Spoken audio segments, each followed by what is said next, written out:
प्रिय साधकों, मेरा प्रेम भरा नमस्कार। मैं आपके साथ अपने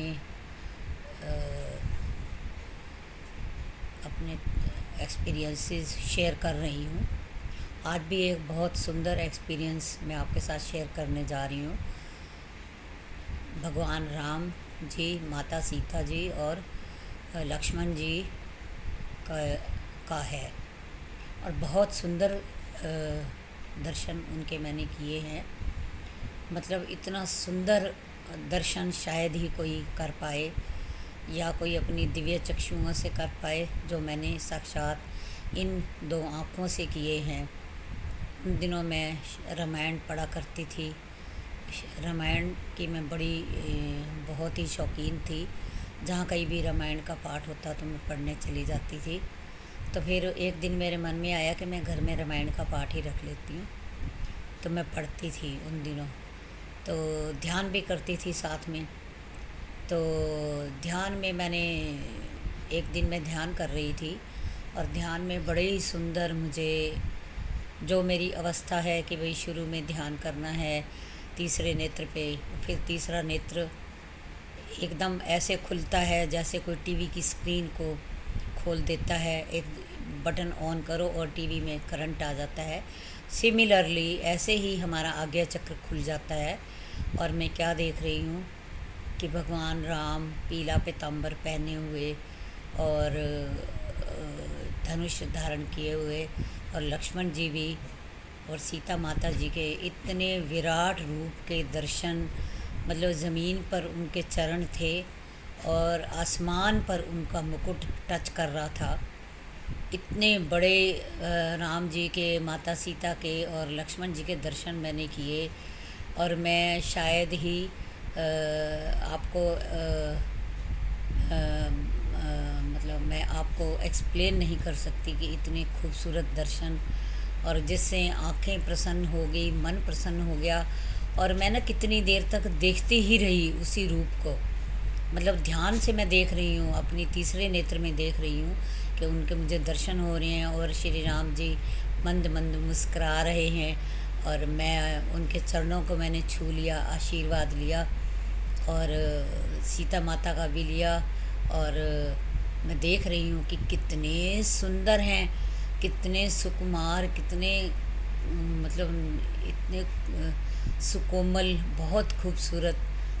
एक जो ज़िंदगी का एक मतलब एक खूबसूरती होती है उस उम्र में, जवानी में, तो वो मैंने रूप इतना मतलब आँखों को चौंधिया देने वाला वो रूप था।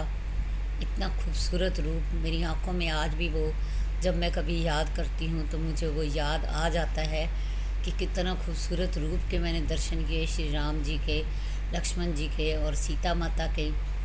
तो मैं आपको ये सब इसलिए शेयर करती हूँ, बताती हूँ कि आप भी ध्यान में उतरिए और ध्यान के ज़रिए आप भी अपने इष्ट परमात्मा राम जी, कृष्ण जी, शंकर भोले जी या हनुमान जी, इनके दर्शन आप कर सकते हैं। बस आपके मन में प्यास होनी चाहिए कि मुझे उसको देखना ही है, मुझे उसको देखना ही है, मुझे आपके दर्शन करने ही है। ढीठ बन के बैठ जाओ। चाहे ठाकुर जी का करना चाहते हो तो उसके आगे ढीठ बन के बैठ जाओ कि नहीं, मुझे तो आज आपके दर्शन करने ही है।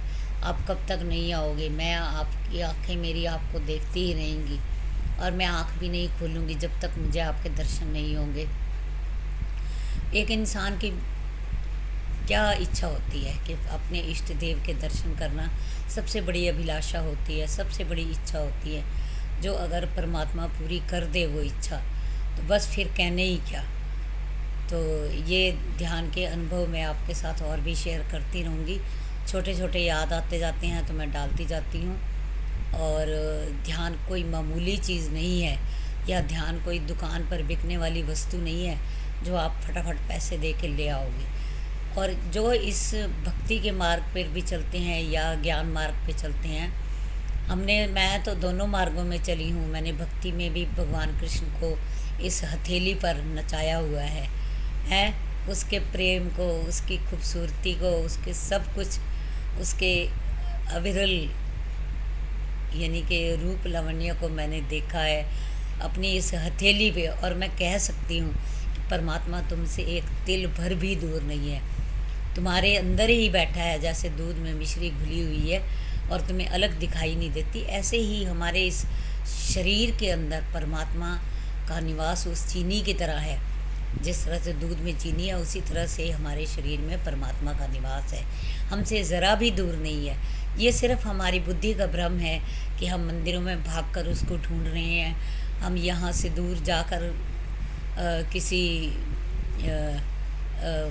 मंदिर में या मस्जिद में या गुरुद्वारे में ढूंढ रहे हैं। वो तो तेरे अंदर ही बैठा है पगले, और वो उसने तुझे भरमा कर रख दिया है कि जा तू वहाँ ढूंढ, वहाँ ढूंढ। और एक बार क्या हुआ कि परमात्मा भगवान श्री विष्णु जी बहुत परेशान होकर ना अपने किसी मित्र के पास गए, और उन्होंने कहा कि मैं तो इधर छुपने आया हूँ। उन्होंने कहा क्यों जी, छुपने क्यों आए हो?